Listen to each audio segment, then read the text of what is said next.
యుద్ధం ప్రారంభం కాకముందే తమ జెండాని మడత పెట్టేసి చేతులెత్తేశారు కాపు సంక్షేమ సేన ప్రతినిధులు.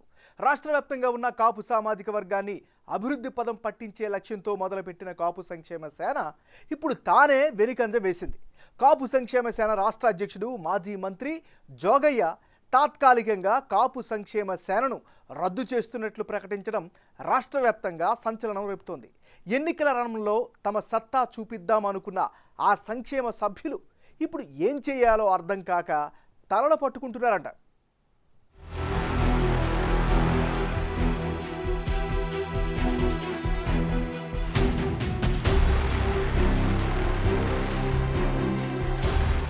కాపుల అభ్యున్నతి కోసం, ఎన్నో ఏళ్ల కాపుల తీరని కలగా ఉన్న కాపు రిజర్వేషన్స్ కోసం, కాపు బడుగు బలహీన వర్గాల రాజ్యాధికారం కోసమంటూ 2020 ఆగస్టు 9వ తేదీన చాలా అట్టహాసంగా కాపు సంక్షేమ సేనను ప్రారంభించారు మాజీ మంత్రి, సీనియర్ రాజకీయవేత్త హరిరామ జోగయ్య. అప్పటికే కాపు ఉద్యమ నేతగా ఉన్న ముద్రగడ పద్మనాభం టీడీపీ ప్రభుత్వ హయాంలో కాపు సంక్షేమం కోసం పెద్ద ఎత్తున ఉద్యమాలు చేసి 2019లో వైసీపీ అధికారంలోకొచ్చాక కామైపోయారు.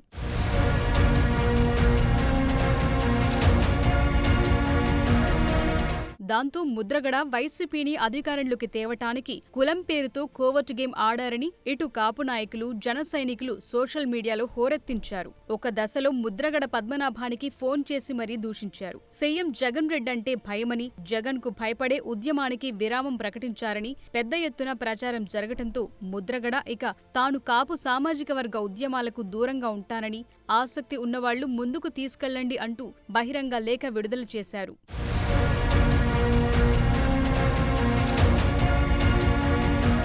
సరిగ్గా అప్పుడే హరిరామ జోగయ్య రంగప్రవేశం చేశారు. సీఎం జగన్ పాలనను ఎండగడుతూ కాపు అభ్యున్నతి కోసం కాపు సంక్షేమ సేన ప్రారంభిస్తున్నామని హడావిడి చేశారు. జనసేన పార్టీ అధ్యక్షుడు పవన్ కళ్యాణ్ ను సీఎం చేయటం లక్ష్యంగా పనిచేస్తామని రాష్ట్ర వ్యాప్తంగా కమిటీలు వేశారు. జనసేన పార్టీ అధ్యక్షుడు పవన్ కళ్యాణ్ సైతం హరిరామ జోగయ్య సీనియారిటీని గౌరవిస్తూ పశ్చిమ గోదావరి జిల్లా వెళ్లినప్పుడల్లా జోగయ్య ఇంటికి వెళ్లో లేక ఫోన్లోనో యోగక్షేమాలు కనుక్కునేవారు.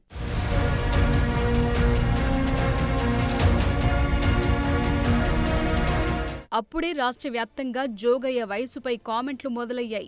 ఆ వయసులో ఉద్యమాలు ఎలా చేస్తారన్న ప్రశ్నలు గట్టిగానే వినిపించాయి. దాంతో జోగయ్య వాటికి చెక్ పెట్టడానికన్నట్లు కాపు రిజర్వేషన్స్ కోసం ఆమరణ నిరాహార దీక్షకు దిగుతున్నామని ప్రకటించి రాష్ట్ర వ్యాప్తంగా ఉన్న కాపులను కాపు సంక్షేమ సేవ వైపు ఆకర్షించే ప్రయత్నం చేశారు. జోగయ్య దీక్షను పోలీసులు భగ్నం చేయటం అయినా ఆసుపత్రిలో జోగయ్య దీక్ష కొనసాగించారు. పవన్ కళ్యాణ్ రంగంలోకి దిగి దీక్ష విరమించాలని విజ్ఞప్తి చేయటంతో జోగయ్య సానుకూలంగా స్పందించి దీక్ష విరమించారు. ఇక అప్పటి నుండి జనసేన పార్టీకి అప్రకటిత రాజకీయ సలహాదారు అవతారమెత్తారు జోగయ్య.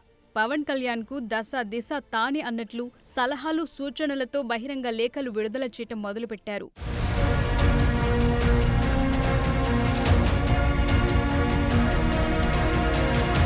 జనసేన పార్టీ అధ్యక్షుడు పవన్ కళ్యాణ్ మొదట్లో జోగయ్య లేఖలకు సానుకూలంగా స్పందించిన రాను రాను జోగయ్య లేఖలు శృతిమించటంతో పవన్ సైతం లైట్ తీసుకున్నారు.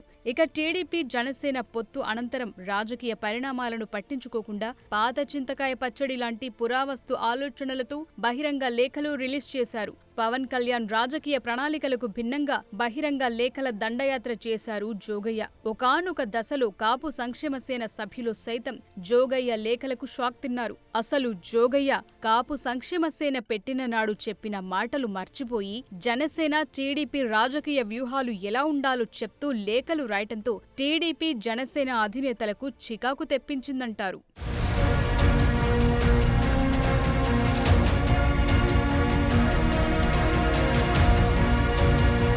జోగయ్య మీద అభిమానంతో ఆయన కుమారుడు చేగొండి సూర్యప్రకాష్ ను సైతం Janasena party political affairs committee సభ్యుడిగా నియమించారు జనసేనాని. అయితే జోగయ్య మాత్రం అదేమీ పట్టనట్లు ఎవరెవరికి సీట్లివ్వాలో చెప్పటం, తన కుమారుడు చేగొండి సూర్యప్రకాష్ కు నిడదవోలు సీట్ కేటాయించాలని డిమాండ్ చేయటంతో జోగయ్య పుత్రాభిమానం బహిర్గతమైంది.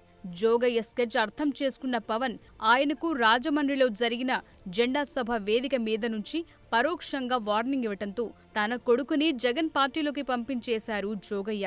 జనసేన పార్టీకి గాని సలహాలు, సూచనలు అవసరం లేదు. సలహాలు, సూచనలు ఇచ్చేవాళ్ళు అక్కర్లేదు. యుద్ధం చేసేవాళ్ళు కావాలి. కొత్త రక్తంతో, కుతకుతలాడే రక్తంతో, గుండెలు చరించుకునే యువ రక్తం కావాలి. దాష్టికాన్ని నిలబడే యువకులు కావాలి. కత్తులు పట్టుకునే వీర మహిళలు కావాలి. అంతేగాని నాకు సలహాలు ఇచ్చేవాళ్ళు, మీకు తెలుసా జగన్ ఎలాంటి వాడో? సొంత బాబాయినే మర్డర్ చేయించిన వాడు, సొంత చెల్లినే గోడకేసి కొట్టిన వాడు. మీరు చెప్తారు నాకు సలహాలు సూచనలు. ఎవరితో యుద్ధం చేస్తున్నానో నాకు తెలుసు. జగన్ లాంటి దాష్టీకుడు, దుర్మార్గుడు యుద్ధం చేస్తేనే తగ్గుతాడు. యుద్ధంతో కూలగొడితేనే కింద కూర్చుంటాడు.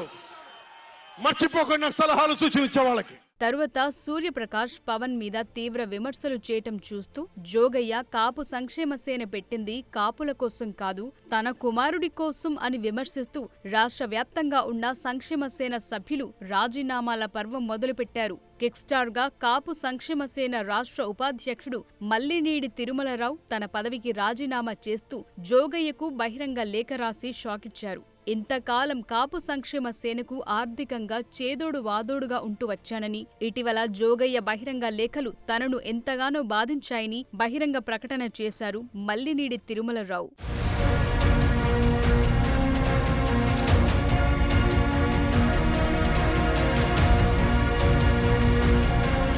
కాపు సంక్షేమ సేన జనసేన పార్టీకి అండగా ఉంటుంది అనుకుంటే దానికి పూర్తి భిన్నంగా జరగటంతోనే రాజీనామా నిర్ణయం తీసుకున్నానంటున్నారు కాపు సంక్షేమ సేన రాష్ట్ర ఉపాధ్యక్షుడు మల్లినీడి తిరుమలరావు. ఇక తిరుమలరావు బాటలోనే మరికొంతమంది ఉన్నారన్న పక్కా సమాచారంతోనే నష్ట నివారణ చర్యలు చేపట్టారు జోగయ్య. ఎన్నికలు పూర్తయ్యే వరకు కాపు సంక్షేమ సేనకు తాత్కాలిక విరామాన్ని ప్రకటించేశారు. సేనకు బ్రేక్ ఇచ్చినా తాను మాత్రం వెనక్కి తగ్గనంటున్నారు జోగయ్య. పవన్ కళ్యాణ్ కోసం పనిచేస్తా, బడుగు బలహీన వర్గాల సంక్షేమమే తన ధ్యేయమంటూ లేఖాస్త్రాలు సంధిస్తూనే ఉన్నారు. అలా సాగిపోతోంది ఆ పెద్దాయన ప్రస్థానం.